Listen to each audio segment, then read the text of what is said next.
Warning. This video will take you on a terrifying, mysterious murder journey that will stop your heart and make your hair stand on end. If you're brave enough, watch the video until the end. Are you ready? Then let's begin.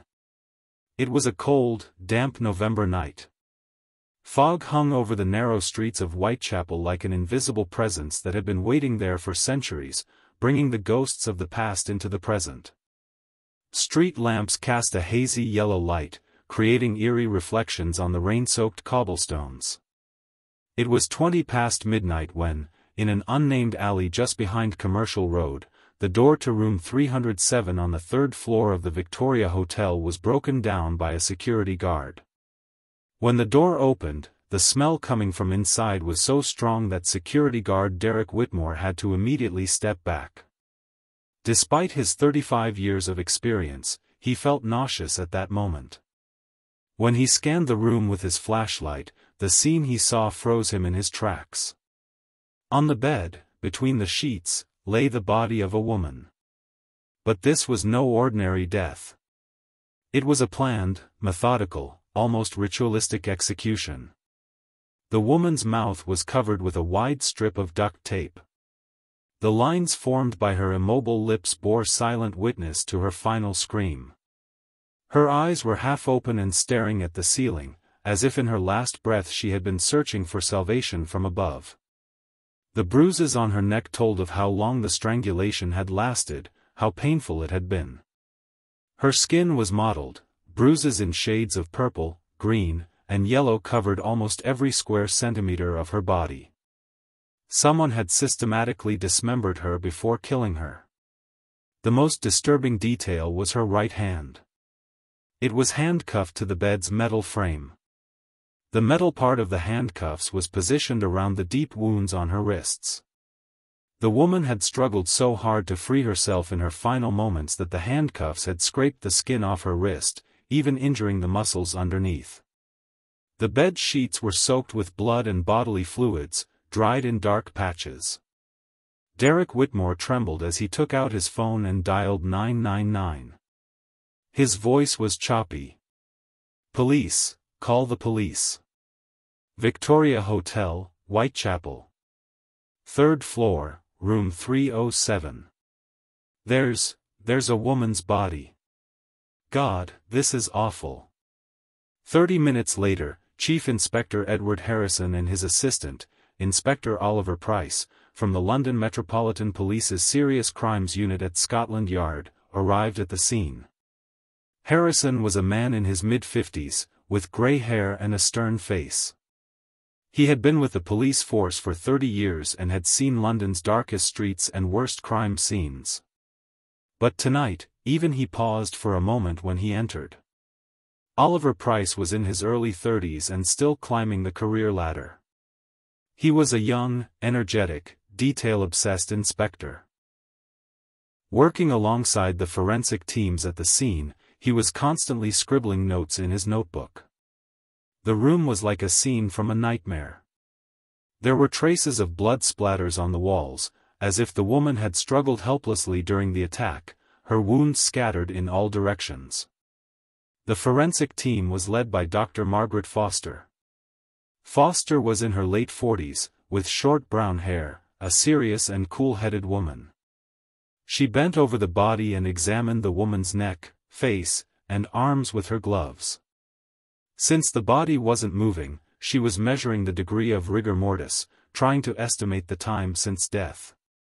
"At least 36 hours have passed," Foster said in a monotone voice. "Maybe more.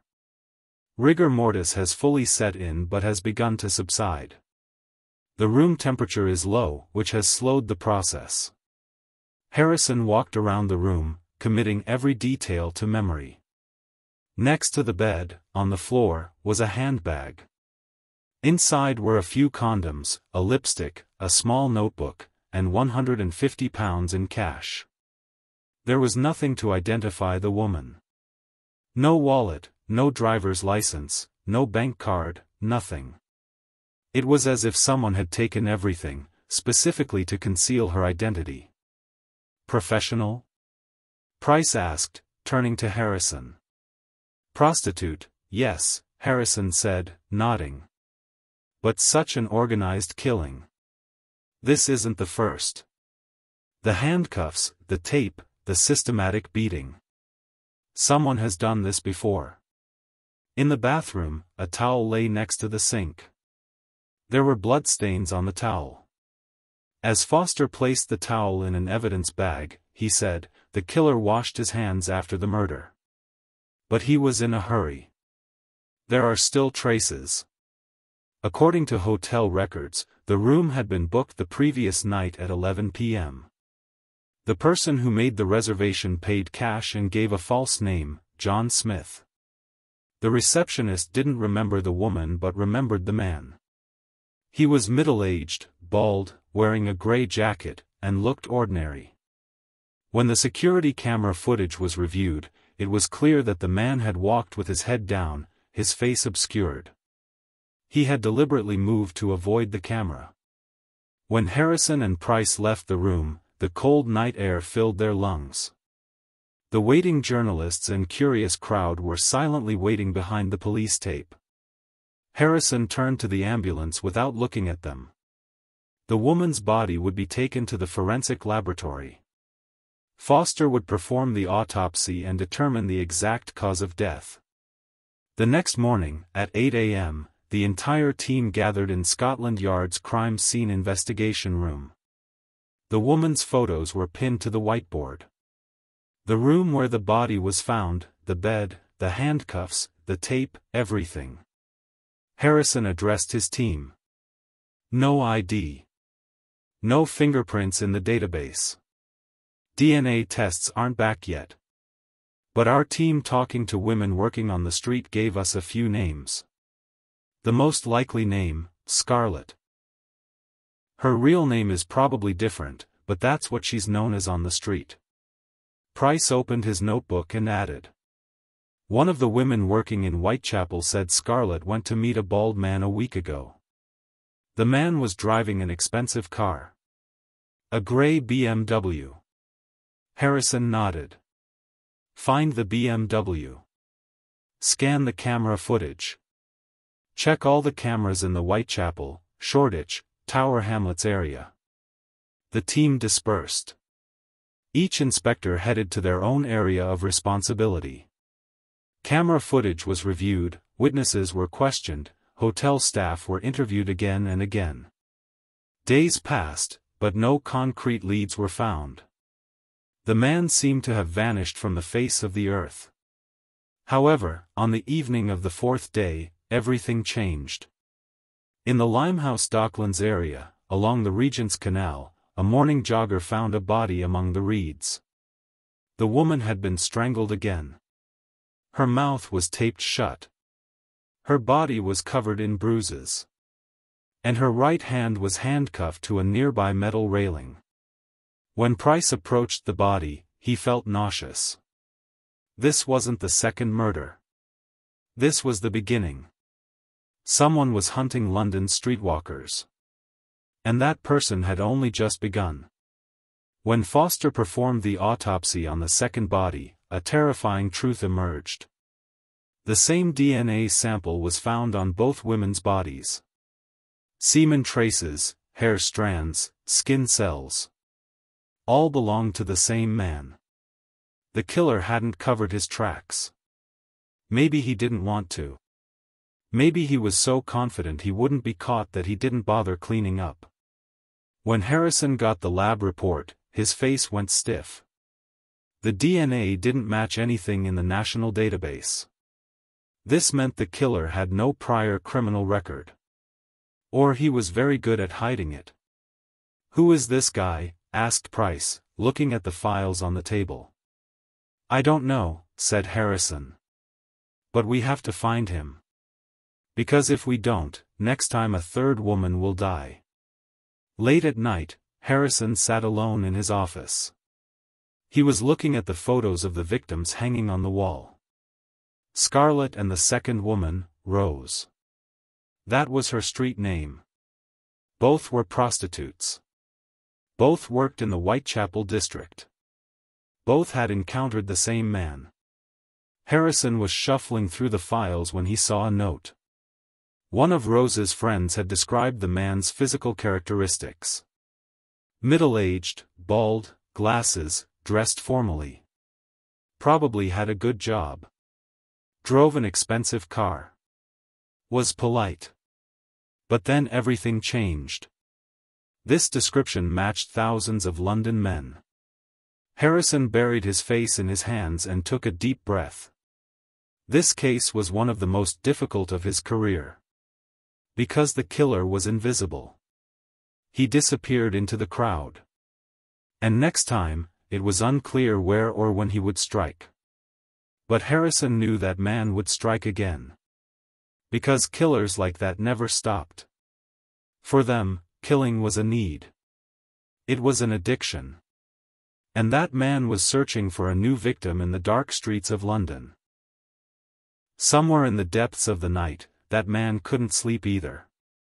Maybe he was making his next plan. Maybe he was choosing a new woman. Maybe at that very moment, he was deciding who his third victim would be. Harrison looked out the window.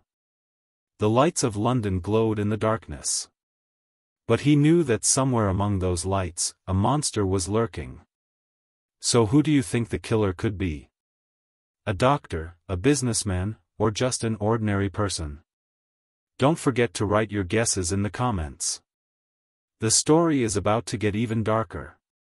10 days passed. 10 long days filled with dead ends, fruitless interrogations, and half-formed clues.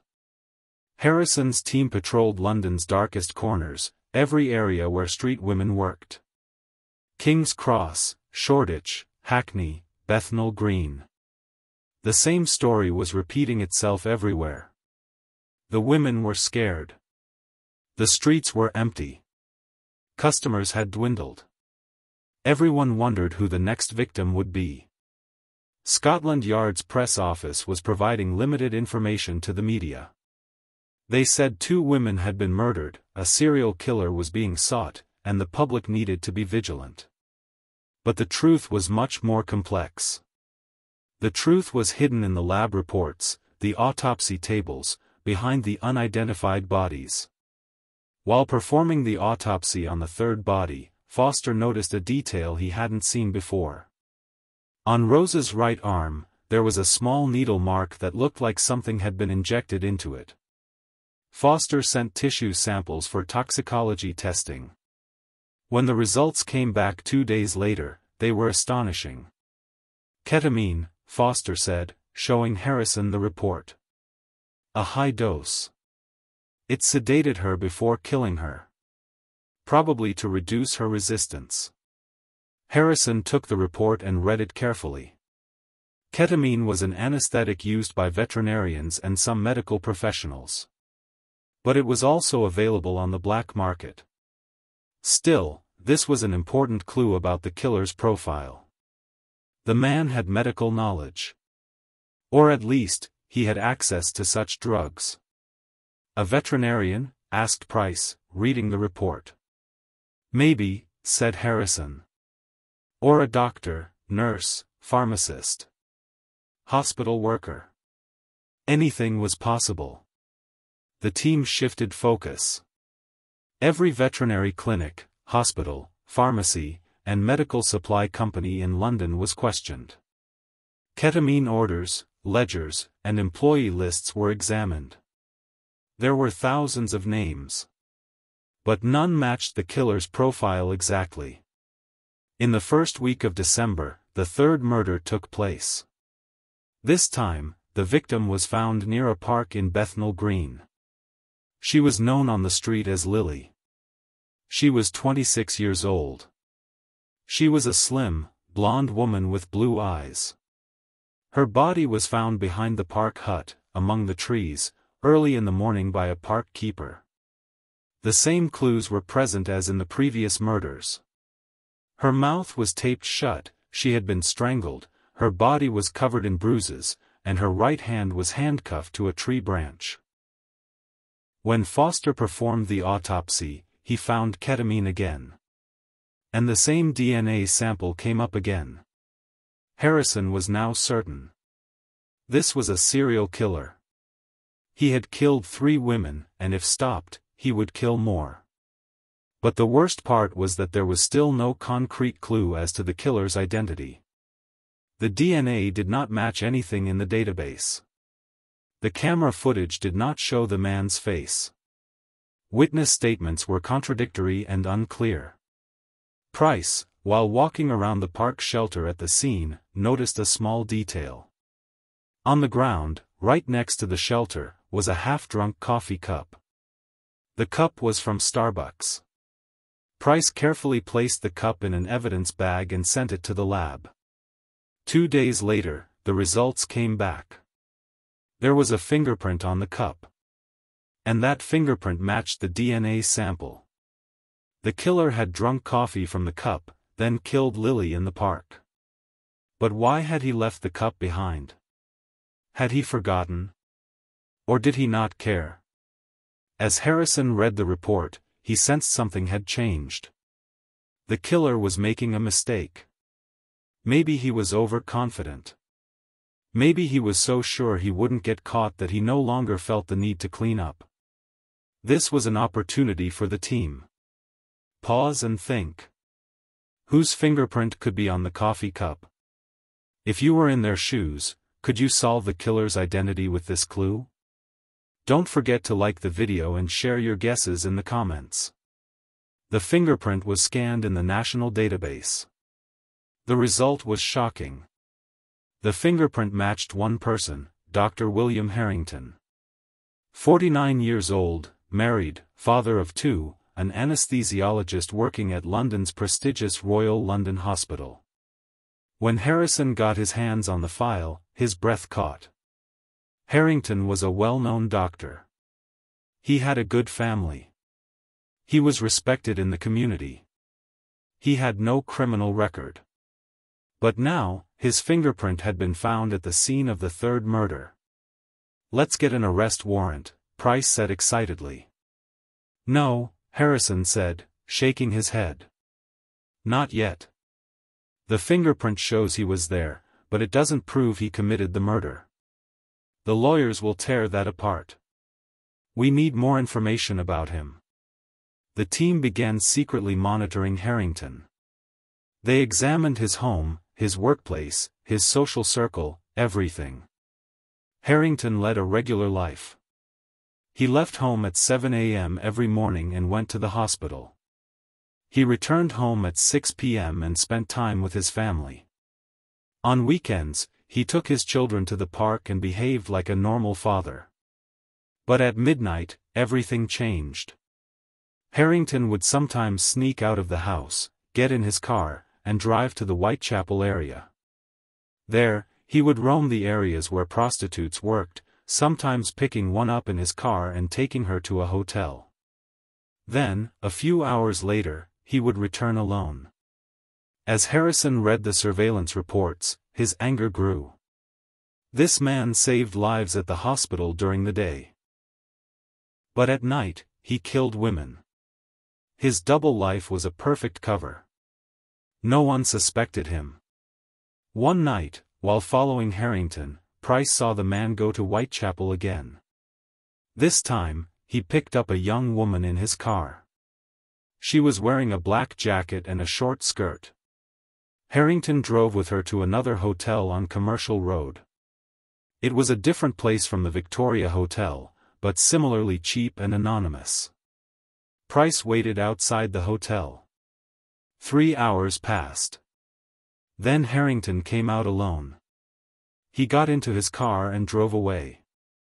Price immediately ran to the hotel and went to the reception desk. "Which room?" The receptionist looked surprised. "Room 215, sir." Price ran up the stairs 2 at a time and knocked on the door. There was no answer. He knocked again. Still silence. He felt his heart racing and broke down the door. Inside, on the bed, lay a young woman. Her mouth was taped shut. Her eyes were wide with fear. Her right hand was chained to the bed. But she was breathing. She was still alive. Price immediately removed the tape and broke the handcuffs. The woman clung to him, crying. "He was going to kill me," she said, trembling. "He beat me. He injected me." Everything went blurry. But then someone knocked on the door and he ran away. Price took the woman to the hospital. Foster examined her and found ketamine. The same drug. The same method. But this time, the woman had survived. Because Price had arrived just in time. The next morning, Harrison and his team raided Harrington's house. At 6 a.m., the SWAT team broke down the door and entered. Harrington was sleeping in the bedroom next to his wife. His wife screamed when she woke up. Harrington, however, got up quietly, put his hands behind his head, and surrendered. "Dr. William Harrington, I am arresting you on charges of murdering 3 women and attempting to murder another. You have the right to remain silent. Anything you say can and will be used against you in court." Harrington said nothing. There was only a strange calmness in his eyes. As if he had been expecting to be caught. As if he had known this would happen. During a search of his home, horrifying evidence was found. In Harrington's garage, there was a closet. Inside the closet were handcuffs, duct tape, vials of ketamine, and syringes. And most disturbingly, photographs of the victims. Scarlett, Rose, Lily. All 3 stared at the camera in fear in the photos taken before they were killed. Harrison felt sick looking at the photos. This man wasn't just a killer. He was a psychopath. He didn't just kill women. He enjoyed scaring them, making them suffer. Each murder was a kind of ritual for him. When Harrington was questioned at Scotland Yard, he remained silent at first. His lawyer had told him not to talk. But when Harrison sat down across the table and placed the photos in front of him, Harrington's expression changed. He smiled. "Why?" Harrison asked, trying to control the anger in his voice. Harrington leaned back and looked at the ceiling. Because they were insignificant. No one looked for them. No one noticed they were missing. Street women. The dregs of society. I was just cleaning up. Harrison clenched his fists. "You're a monster. You killed 3 women. And if we hadn't stopped you, you would have killed more." Harrington shrugged. "Maybe. But it doesn't matter now. I've been caught. The game is over." But the game wasn't over yet. Because the court proceedings were just beginning. The shocking truth was revealed. A respected doctor turned into a serial killer at night. But the story isn't over yet. What will happen in court? Keep watching the video to find out. Don't forget to subscribe to our channel. The trial lasted 6 months. The Old Bailey, London's most prestigious courthouse, hosted the trial. The press closely followed the case. Every day, journalists waited outside the courtroom. Television channels broadcast live. The Harrington case was the biggest trial of the year. Harrington's lawyer was Sir Reginald Blackwood, a renowned criminal defense attorney. Blackwood was in his 60s, with graying hair and piercing eyes. He had decades of experience and was famous for winning the most difficult cases. His strategy was simple: prove that Harrington was not of sound mind.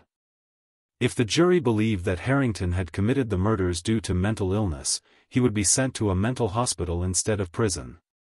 The prosecutor was Meredith Collins from the Crown Prosecution Service. Collins was a fiery woman in her mid-40s with red hair. For her, this case was not just a legal matter. It was a personal battle. Securing justice for the 3 women was not just her duty, it was her honor. On the first day of the trial, the courtroom was packed. The 12 jurors took their seats with serious expressions. The judge, Lord Justice Edmund Whitmore, was in his 70s, an experienced and stern man. His eyes rested on Harrington. The defendant, dressed in a dark suit, sat calmly. There was no trace of remorse on his face. When Collins began his opening statement, the determination in his voice filled the courtroom. Members of the jury, the man sitting before you, Dr. William Harrington, is known as a respected doctor in London society. But behind this outward appearance lies a monster, the murderer of 3 innocent women, who attempted to kill a 4th. The evidence we will present to you in this case is so clear and undeniable that it will leave no room for doubt. DNA samples, fingerprints, witness statements, crime scene photographs. All point to one truth: this man cold-bloodedly and methodically hunted defenseless women, tortured them, and killed them. And he did so without a shred of remorse. Collins turned to the jury. I will tell you the stories of Scarlett, Rose, and Lily. They were women struggling with life's difficulties. Perhaps their life choices were not approved by some in society. But that does not mean they deserve to be killed. No one has the right to kill another human being. And this man didn't just kill them. He dismembered them, turning their final moments into hell. Blackwood painted a completely different picture during his closing argument. Members of the jury, Dr. Harrington is a sick man. He is not of sound mind. He has struggled with schizophrenia and dissociative identity disorder for years. When he committed the murders, he was not in his right mind. He couldn't control himself. This does not make him innocent. But it does exempt him from receiving the punishment a standard murderer would deserve. This man needs treatment, not prison. Throughout the trial, witnesses were called. When Harrison took the stand, he detailed the investigation process. He described what was found at the crime scenes, the DNA matches, and how Harrington was apprehended. Foster presented the autopsy reports. He described how the victims were killed, the traces of ketamine, the signs of systematic violence. The most emotional moment was the testimony of the 4th victim, the surviving woman, Emma Carter. Emma was 29 years old, a thin woman with a pale face. When she took the stand, her hands were shaking. Collins asked softly, "Emma, what happened that night?" Emma took a deep breath. "A man pulled up next to me in his car. He seemed nice. He offered me money. I accepted. We went to a hotel. At first, everything was normal. But then he changed. His face changed. He hit me. He hit me very hard. I tried to scream, but he taped my mouth shut. Then he injected something into my arm. Everything went blurry. I tried to keep my eyes open, but I couldn't. He handcuffed my hand to the bed. He put his hands around my neck and started squeezing. I couldn't breathe. I was dying. But then, I heard a sound. Someone was knocking on the door. He let go of me and ran away. If the police hadn't come, I would have died." Emma started crying. The courtroom was silent. The jurors looked at her with pity. Harrington showed no reaction. He just sat there, as if in a different world. When Blackwood began cross-examination, he tried to question Emma. "Emma, did you consume alcohol or drugs that night?" "No," Emma said firmly. "Are you sure? Because your blood tests showed nothing but ketamine. But maybe you took something beforehand?" Collins jumped to his feet. "Objection. Counsel is trying to intimidate the witness." The judge looked at Blackwood.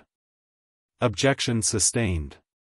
Mr. Blackwood, please phrase your questions more appropriately." Blackwood backed down, but his strategy was clear. He was trying to undermine Emma's credibility. But Emma gave clear answers to every question. Her testimony became one of the strongest points of the case. How will the trial end? Do you think the jury will find Harrington guilty, or send him to a mental hospital? Share your thoughts in the comments. The trial lasted for weeks. Experts were called. Psychiatrists presented reports on Harrington's mental health. The psychiatrist called by the prosecution, Dr. Alan Hughes, said that Harrington was completely sane and had consciously planned the murders. This man is a psychopath. He has no capacity for empathy. But he can definitely distinguish right from wrong. The murders were not impulsive. They were planned and organized. Every detail was calculated. Dr. Fiona Marshall, the psychiatrist called by the defense, claimed the exact opposite. Dr. Harrington suffers from dissociative identity disorder. When he committed the murders, he was in a different personality state. He doesn't fully remember what he did. This is a classic case of mental illness. The jury was torn between the two experts. But Collins presented a very strong argument in his closing statement. Members of the jury, let's look at Dr. Marshall's claims. Harrington committed the murders in a different personality state. But after each murder, he returned home and continued to live normally with his family. He stole ketamine from the hospital. He bought the handcuffs and tape in advance. He made hotel reservations. He avoided camera angles. All of these are conscious and planned actions. If he really wasn't in his right mind, he couldn't have been so organized. Collins turned to Harrington. This man is not a monster, he is a doctor. But that makes him more dangerous. Because he used his intelligence, his knowledge, his social position to conceal his murders. And if we hadn't stopped him, how many more women would have died? 10? 20? 50? This man was unstoppable. Because he enjoyed it. Each murder gave him satisfaction. And I ask you, members of the jury, to find this man guilty. Because justice must be the voice of the victims. And the voices of Scarlett, Rose, and Lily are in your hands. The jury deliberated for 4 days. At the end of the 4th day, they returned to the courtroom. The judge asked the jury foreman, "Have you reached a verdict?" "Yes, sir." "How do you find the defendant, Dr. William Harrington, on the charge of murdering the woman known as Scarlett?" "Guilty." "How do you find him regarding the murder of the woman known as Rose?" "Guilty." "How do you find him regarding the murder of the woman known as Lily?" "Guilty." "How do you find him regarding the attempted murder of Emma Carter?" "Guilty." The courtroom erupted in applause. The judge banged his gavel. Silence. Harrington showed no reaction. He just sat there, as if nothing had happened. The sentencing hearing took place 2 weeks later. The judge looked at Harrington and announced the sentence. "Dr. William Harrington, you have been found guilty by the jury of the murder of 3 women and the attempted murder of another woman. These crimes are so brutal, so inhuman, that the only appropriate punishment for you is life imprisonment. And I note, without parole. You will spend the rest of your life in prison." As Harrington was led away, he glanced back at the courtroom one last time. His eyes still held that strange calmness. As if he had known this would happen. As if he felt no remorse. HMP Belmarsh, located in southeast London, was one of the highest security prisons. Harrington was sent there. He spent his first nights sitting alone in his cell. The walls were made of cold concrete. There was a single bed, a table, and a toilet. The window was small and blocked from the outside. The only sound from outside was the footsteps of the guards walking in the corridors. Harrington was isolated from the other inmates. This was because prisoners convicted of violent crimes, especially against women, were targeted by the other inmates. The guards had to ensure his safety. But the isolation had a different effect on his mind. The first few months passed quietly. Harrington read books. She followed medical journals. She wrote letters. But she didn't send them to anyone. She just wrote them, then tore them up and threw them in the trash. The guards found her behavior strange. But as long as she didn't do anything dangerous, they didn't intervene. One day, the prison psychiatrist, Dr. Sarah Bennett, came to see Harrington. Bennett was in her late 30s, a calm woman with brown hair. She had been working in the prison for years and could talk to even the most difficult inmates. "Dr. Harrington, I'd like to talk to you." Harrington looked up. "Why?" "Because you're an interesting case. From the outside, you seem like a normal person. But what you've done isn't normal. I'm curious about what's going on in your mind." Harrington smiled. "My mind is always busy. I think. I remember. I analyze." "What do you remember?" "Them. The women. Their faces. Their fears. Their last moments." Bennett wrote something in his notebook. "Do you regret it?" Harrington answered after a long silence. "No. Because they didn't deserve my regret. They were like objects. Like toys. Use, break, throw away. It's that simple." Bennett shuddered. "You see human life as nothing." "No. Only some lives. The worthless ones. The ones society doesn't want. But you have no right to decide who you are." Harrington shrugged. "Maybe. But I did it. And if given the chance again, would do it again." This conversation deeply disturbed Bennett. He wrote in his report, "Harrington is a complete psychopath. He has no capacity for empathy. He feels no remorse. I do not believe he is treatable. He should never be released back into society." Months passed, then years. Harrington began to age in prison. His hair turned completely white. Wrinkles appeared on his face. But the cold look in his eyes never changed. At the end of the 3rd year, a new story broke in the media. In London, another murder had been committed involving the killing of street women. But this time, the perpetrator was different. The police announced they were searching for a new killer. But some details were similar to Harrington's murders. The victim's mouth was taped shut, there was strangulation, systematic violence. Even though Harrison was retired, when he heard the news, he sprang into action again. He called Scotland Yard and asked for information about the new case. Price was still on duty and sent Harrison the report. As Harrison read the report, he felt a chill. This was like an imitation murder. Someone was copying Harrington's methods. Harrison went to the prison and asked to see Harrington. When Harrington came to the visiting room, he smiled when he saw Harrison. "Chief Inspector Harrison. It's been so long. Do you know anything about the new murders?" Harrington raised his eyebrows. "Which murders?" "In London. Murders committed using your method." Harrington smiled more broadly. "Inspiring, isn't it? Someone appreciates my work. This isn't a game. Because of you, new women are being killed. Because of me? No, Chief Inspector.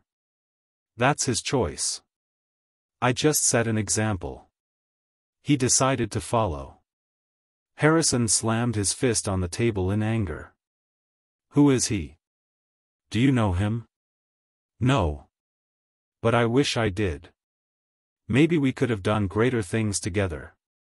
Harrison looked at Harrington with a look of hatred and left. This man didn't care. Outside, Other women might be dying because of him, but he was still smiling. The new killer was never caught. The murders went on for several months, then suddenly stopped. Maybe the killer died, maybe he moved to another city, maybe he just got bored.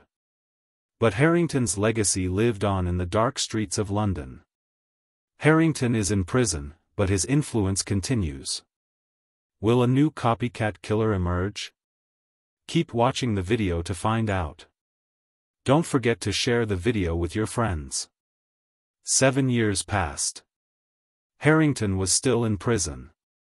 But outside, a new threat was emerging. The Metropolitan Police were investigating a series of new murders. This time, the victims weren't just street women. Students, businesswomen, nurses. Women from different backgrounds were being targeted. But the method of killing was almost the same. Strangulation, systematic violence, handcuff marks. Price was now chief inspector. He had replaced Harrison. With his young team, he was investigating the new murders. But he couldn't find any clues. The DNA samples didn't match the database. The camera footage was unclear. Witnesses gave conflicting statements. One day, Price received a strange letter. It was from Harrington in prison. It was handwritten and said, "Dear Chief Inspector Price. I heard about the new murders. On TV, in the newspapers. Everyone is talking about it. And I think I can help you. Because this person is imitating me. But he's doing it wrong. He's missing details. He's making rookie mistakes. I know how you treat him. But if you listen to me, you can find him. Come see me. Dr. William Harrington." As Price read the letter, he felt uncertain. Harrington wasn't trustworthy. But maybe he really could help. Maybe he had an idea about who the killer was. Or maybe he was just playing games. Price filed the letter away and showed it to his team. One of the team, a young detective named Sophie Turner, objected. "This is a trap. Harrington just wants attention. We shouldn't trust him." But Price had other ideas. "Maybe you're right. But what if he really can help? Women are dying out there. Every day, a new victim is found. Learning what's going on in his mind could give us an advantage." Price went to the prison. When Harrington came into the visiting room, he looked old. His hair was white, his face wrinkled. But in his eyes, there was still that old sparkle. "Chief Inspector Price. Welcome. I got your letter. What do you want to say?" Harrington leaned over the table. "The new killer is using my methods. But he's getting some of the details wrong. For example, the handcuff positions. I always handcuff the right hand. Because most people are stronger with their right hand. But the new killer sometimes handcuffs the left hand.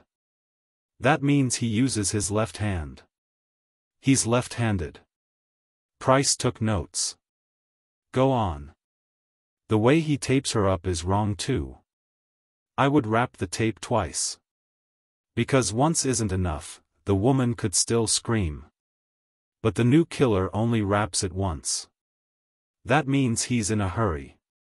Impatient. Inexperienced. Anything else?" "The ketamine dose. I would give the exact right amount. It calms the woman but doesn't knock her out completely. Because I wanted to see their fear. But the new killer gives too much. The women pass out before they are killed. That doesn't give him pleasure. He's just imitating. But he's not getting the real pleasure." Price looked at Harrington. This man was still talking about enjoying the deaths of women. His stomach churned, but he continued. "So who could it be? Someone who knows me. Someone who follows my case.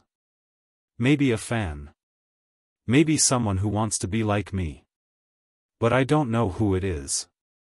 Why are you helping me? Harrington smiled. Because he's ruining my work.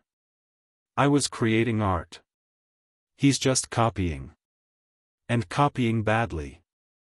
That bothers me. Price closed his notes and stood up. Thanks. But if this is a game, I'll visit you again. And next time, I won't be polite. As Price left the prison, he thought about the information Harrington had given him. Left-handed, impatient, inexperienced. This narrowed down the killer's profile. Based on this new information, his team re-examined the suspects. A week later, a new victim was found. This time, the victim's identity was immediately determined. Her name was Emily Richardson. She was 28 years old, a teacher. She had been killed in a park near her home. The scene had the same details as the previous murders. But this time, there was a difference. The killer had left a note next to the victim. The note was handwritten and read, "I want to be like them. But I never will be. Because I'm not strong enough." Harrington was a genius. "I'm just a shadow." As Price read the note, his anger rose. This man saw Harrington as a hero. And by imitating him, he was trying to be like him. But the note also provided a clue. The killer felt inadequate. Perhaps he was a socially unsuccessful person. Maybe he had been rejected by society. Based on this new clue, the team compiled a list of people who had followed the news about Harrington in the past. Those who had closely followed the case, those who had come to the courtroom, those who had written letters to Harrington. There were hundreds of names. But one name stood out from the rest: Thomas Grenville. Grenville, in his mid-30s, was known for posting messages praising Harrington on social media and writing about Harrington's genius on true crime forums. He was also left-handed. And in recent months, he had been fired from his job, divorced from his wife, and his life had been turned upside down. Price raided Grenville's home. The house was messy. Harrington's photos hung on the walls. On the table were clippings of murder stories from newspapers. And most importantly, in the bedroom, there was a closet. Inside the closet were handcuffs, tape, ketamine vials. Grenville wasn't home. But his car was found in a nearby parking lot. The police surrounded the area and waited. At 9 p.m., Grenville arrived at the parking lot. He had a young woman with him. She looked scared. As Grenville tried to get her into the car, the police moved in. "Police! Hands up!" Grenville was startled and tried to run. But the police caught him immediately. The woman was rescued. She was identified as Laura, a 32-year-old nurse. Grenville had met her at a bar and invited her home. But Laura sensed something was wrong and tried to escape. When Grenville was questioned, he denied it at first. But DNA testing linked him to the murders. And evidence found in his home proved his guilt. Finally, he confessed. "I wanted to be like Harrington. He was a genius. But I wasn't good enough. Every time, something went wrong. The women died too soon. I couldn't enjoy it. But I kept trying. Because I thought that one day, I would be as good as him." Price looked at Grenville. "You're not a monster. You're just a sick fan. And now, you'll be in the same place as Harrington. In prison." Grenville was brought to trial. The jury found him guilty of the murder of 5 women and the attempted abduction and murder of another. The sentence was the same as Harrington's, life imprisonment, without parole. Grenville was sent to HMP Wakefield. A different prison from Harrington's. But the same fate. Life, rotting away behind 4 walls. When Price closed the case, he felt a sense of relief. But there was also deep sorrow. 6 women had died. 6 innocent people, victims of a monster and his follower. Could this have been prevented? Could Harrington have been caught sooner? Could Grenville have been stopped before he started? The answers to these questions were unclear. But Price knew that his job would never be done. Because in the dark streets of London, there would always be a new threat. 12 more years passed. Harrington was now in his early 70s. His health was failing. Heart problems, diabetes, chronic pain. The prison health unit checked on him regularly. But no treatment could cure the darkness in his soul. One winter morning, when the guards went to Harrington's cell, they found him lying motionless in his bed. He had no pulse. He wasn't breathing. Dr. William Harrington had died quietly during the night. Heart attack. The media, upon hearing the news, sprang into action. Headlines like, "London's worst serial killer dies in prison," graced the front pages of newspapers. Some saw his death as justice. Others believed he had died without suffering enough. Price felt mixed emotions upon hearing the news. On the one hand, he was relieved. Harrington was gone. But on the other hand, he wasn't sure if justice had been fully served. He had killed 3 women. And he had spent 19 years in prison. But was that enough? Harrison was now over 80 and living in a retirement home.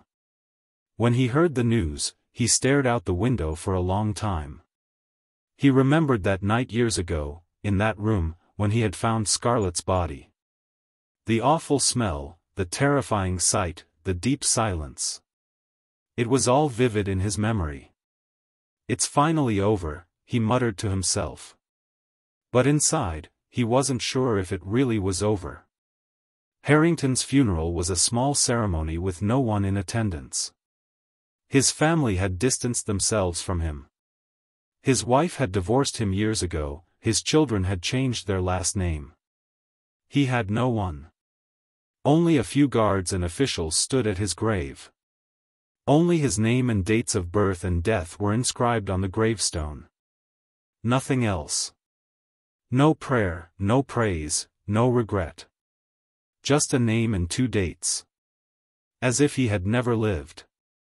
But Harrington's legacy did not disappear. Years later, true crime books, documentaries, and podcasts continued to talk about him.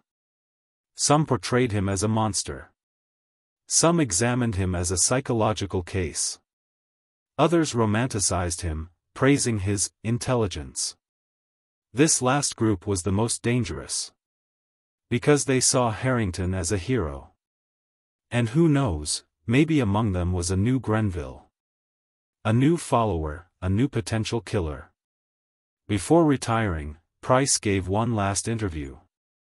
The reporter asked, "Chief Inspector Price, what did you learn from the Harrington case?" Price took a deep breath.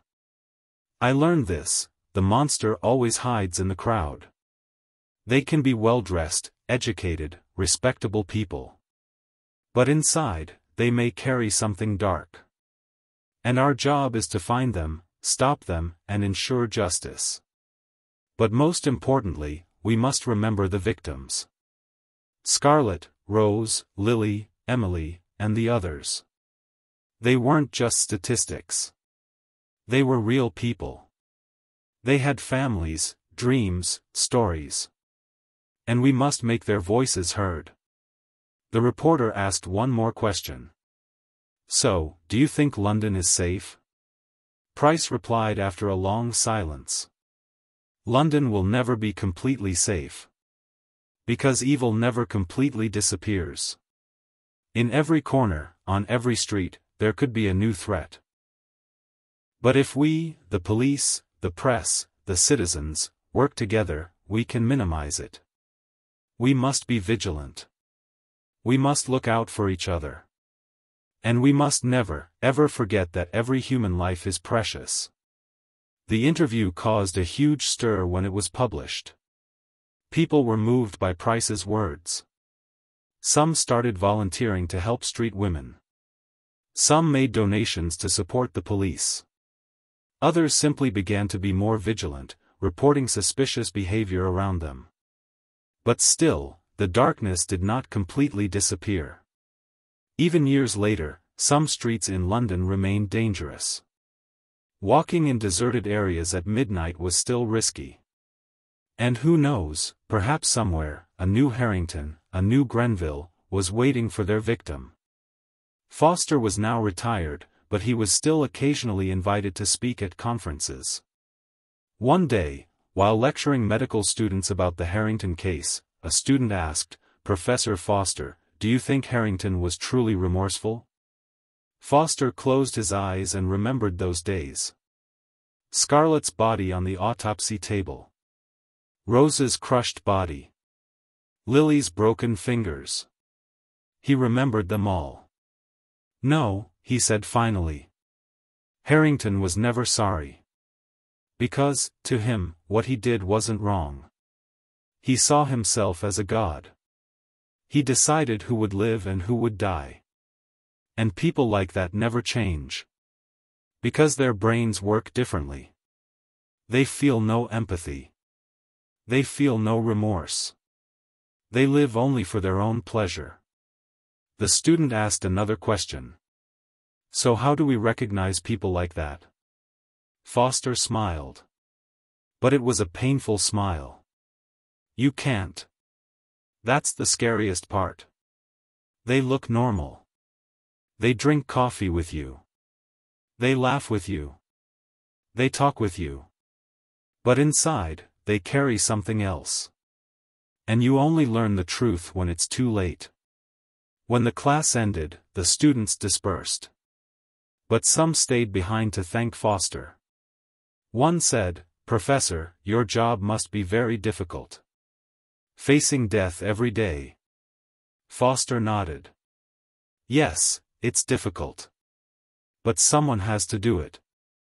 Because the dead cannot tell their own stories. We have to be their voice. We have to seek justice for them." That night, when Foster returned home, he sat in front of the window for a long time. The lights of London glowed in the darkness. Millions of people were sleeping safely in their homes. But Foster knew that some were not safe. Some, at that very moment, were somewhere in danger. And perhaps, somewhere, a new monster was being born. Maybe a child, maybe a teenager, maybe an adult. Who knows? But it would grow, it would develop, and one day, it would find its way. And then, a new Harrington story would begin. But Foster, at the same time, had not lost hope. Because for every monster, there was a hero. A Harrison, a Price, a Foster. People who fought the darkness, sought justice, and gave voice to the victims. And as long as they existed, the darkness could never completely win. London slept. But it was never fully asleep. Because beneath the city, an invisible war raged on. Good and evil, justice and injustice, light and darkness. An endless struggle. And this struggle would never end. This incident shows us once again that no crime remains hidden. To make sure you don't miss out on more mysterious and terrifying true stories like this, please subscribe to our channel, like our video, and leave a comment. If you want to watch more mysterious and terrifying events, see you in our next videos.